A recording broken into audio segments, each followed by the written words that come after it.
Welcome to chessopenings.com. Today we're going to look at a popular opening variation known as the Catalan Opening. In the Catalan, white sidesteps a number of aggressive ideas by black and sets up a quiet game where he can play for an edge with little risk. To get to the Catalan Opening, white normally begins with the moves pawn to d4, knight f6, pawn to c4, e6, g3, and after the move d5, we have in fact reached the Catalan position after knight f3. Let's take a look. The Catalan is basically a Queen's Gambit declined, where white chooses to place his bishop on the long diagonal via the g2 location. It's the attractive placement of this bishop that characterizes the Catalan and constantly frustrates black. It gives white serious pressure along the queen side, and the idea is that once black's d-pawn eventually moves, usually by capturing on c4, the light-squared bishop will be unleashed and will exert tremendous pressure on the queen side. Now, there are many known setups against the Catalan for black, and many of them are quite decent, but in fact we are actually going to begin our examination with the move pawn takes pawn on c4. By capturing quickly, black hurries to exploit the fact that the light-squared bishop will not be able to recapture the pawn from its destined square on g2. Instead, white will either have to capture the pawn with a queen after, say, queen a4 takes c4, or he'll have to capture with a knight after perhaps knight bd2 and takes c4. And both of these maneuvers take a little extra time on white's part, and black hopes to use this time to organize his equalizing pawn break of pawn to c5, or to try to hold on to this extra pawn that he's gained on the queen side. A very interesting point in this position is that the move queen to a4 check is actually not very good for white in this position. And this is because instead of playing the standard reply bishop d7 in this case, black has a better move, which is knight bd7, which helps to support the thematic pawn to c5 break. So now, for example, after the moves queen takes c4, black normally now plays a6, preparing the move b5 and preparing to bring the bishop to b7. And now white plays bishop g2, b5, queen c2, bishop b7. And now white has typically castled in this position, but after c5, this position is actually not very good for white at all. Black has achieved more or less everything that he's looking for. He's achieved the equalizing break c5, and he's gotten lovely placement for his pieces on the queen side. Also, if you pay attention to the queen has moved to a4 and to c4 and to c2, occupying 3 of white's tempi, and the queen will also probably be exposed along the c-file and have to move a 4th time. So this is clearly not what white wants in the Catalan Opening. Backing up a bit, I also want to mention that queen c6 was possible at this moment that black played pawn to b5. But however, black would simply play rook b8, planning to eject the queen, and there are some interesting ideas here for white, but he's got to act pretty fast since that queen is getting ready to get usurped. So white plays the move bishop to f4, threatening queen takes c7. But here too, black has a good game if he knows what to do, and the right recipe here is to play knight to d5. And if black plays well, he'll eventually be able to push the queen out of her location and play c5 despite white's efforts to block things up on the aggressive queen post. So if queen a4 check is not a great option for white, what he normally does here is he simply continues with standard development bishop to g2. And at this point, black does have several options, but he has settled on just 3 general options here. And the most direct of these options is to play the immediate move pawn to c5. And with this move, black is just going straight ahead and trying to equalize the game as quickly as possible by trying to trade this flank pawn for a central pawn. And if he can achieve this exchange under reasonable conditions, he should have no problems with equality. However, there is a downside to black's strategy, which is that he's spending too much time moving pawns in the opening. So far he's only managed to move 1 piece, and it's on this fact that white will base his subsequent play. In fact, the suggested move here is simply to castle kingside. To demonstrate some of the venom contained in the Catalan position, let's imagine that the rules of chess suddenly changed and white was given an opportunity to move again. In this case, he would gladly take the pawn on c5, now that he does have defense for his queen and doesn't have to lose castling rights. And after, let's say, queen takes d1, rook takes d1, and bishop takes on c5, white would then continue with knight e5. So remember that at the moment, white is still down a pawn, but he is very close to recovering this pawn.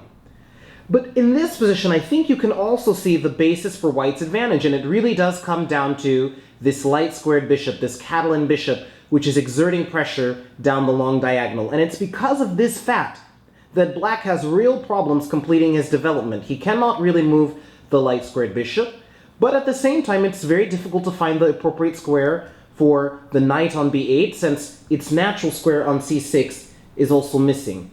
And at the same time, white should have no problem recovering the pawn. He should either be able to capture with this knight, or he also has the option of taking on c4 via knight b to d2. So in this position, black's most sensible reaction is to play knight c6, and this allows him to continue his development and to force some clarification of the central situation. Now white has a couple of popular options, but we're going to focus on the most aggressive of these, which is the move knight to e5, utilizing the Catalan bishop and putting real pressure down the long diagonal. And right away this sets a couple of traps for black to fall into. If black takes the pawn on d4 with his knight, he immediately loses material after the sequence. Pawn to e3, knight c6, bishop takes c6 check, pawn takes bishop, and now queen takes queen, followed by knight takes f7, winning the rook on d8. So this is very clearly not what black would like to see in this position. On the other hand, if black takes the knight on e5, he continues to experience some problems, since after pawn takes knight and knight d5, white definitely has a space advantage due to the e5 pawn, and he has no real problems recovering the pawn using knight e3. And sooner or later he'll play e4, and this is a good position for white. Also, it doesn't help black to exchange queens on d1, since after queen takes, rook takes queen, and knight to d7, the simple move f4, followed by, say, knight to a3 or knight d2, picking up the pawn on c4 will be good enough. And black can try rook b8, hoping to play b5, but white simply plays the move pawn to a4, and now after a6 there are various reactions which allow white to regain his pawn on c4 with an advantage. So it turns out that black only has one good move in this position, and that move is bishop to d7. Now once again white continues at his own leisure with the move knight to a3, getting ready to recover this pawn on c4. In fact, this position still allows black to go up a pawn after the natural moves pawn takes pawn on d4, and knight a takes c4, and bishop c5. But theory says that white is a little bit better here despite the fact that white is down a pawn. As we've predicted from the beginning of this discussion, white's bishop on g2 is putting real uncomfortable pressure on the queen side. And this is probably best exploited by continuing with the move queen b3, starting to weaken this b7 point and starting to really get at these light squares. Notice how paralyzed this little pawn is. If it were to advance, the c6 knight would be lost, and trading knights doesn't help either, since the a8 rook is also under attack. And once again, notice the role of this g2 bishop, the Catalan bishop. The mechanical reply, rook b8, would actually lead to an embarrassing situation after the move bishop f4, when black will certainly lose material since this rook will not be able to maintain its post on b8. Queen c8 is a possibility, but this has not fared too well either. White has a few options, but just to show one idea is bishop f4, castling kingside, and then, for example, simply rook a to c1, and the queen's placement is vulnerable. And this kind of position offers white more than enough compensation for his pawn. So after the move queen b3, what should black do?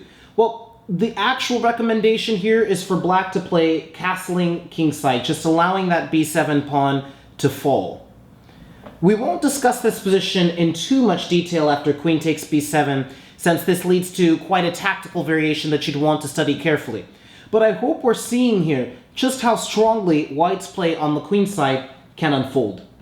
Now, we definitely haven't come anywhere near exhausting the potential after the move pawn to c5. However, I now want to switch to looking at a move pawn to a6, which has an entirely different concept. And the point here is to defend the pawn on c4 and try to hold on to that pawn for dear life, usually by playing the move pawn to b5. Now, once again, white's best reaction, as we've become accustomed to in the Catalan, is simply to continue his development with the move castling kingside. You might want to ask, why doesn't white play the move pawn to a4? And in fact, this looks like a good idea, but this allows black to use the very strong reply, knight to c6. And the idea with this move, knight to c6, is to put pressure on the d4 point so that white has a real problem now attacking that pawn on c4. If white were to play something like knight d2 or queen to c2, in both cases the move knight takes d4 would cause some serious problems.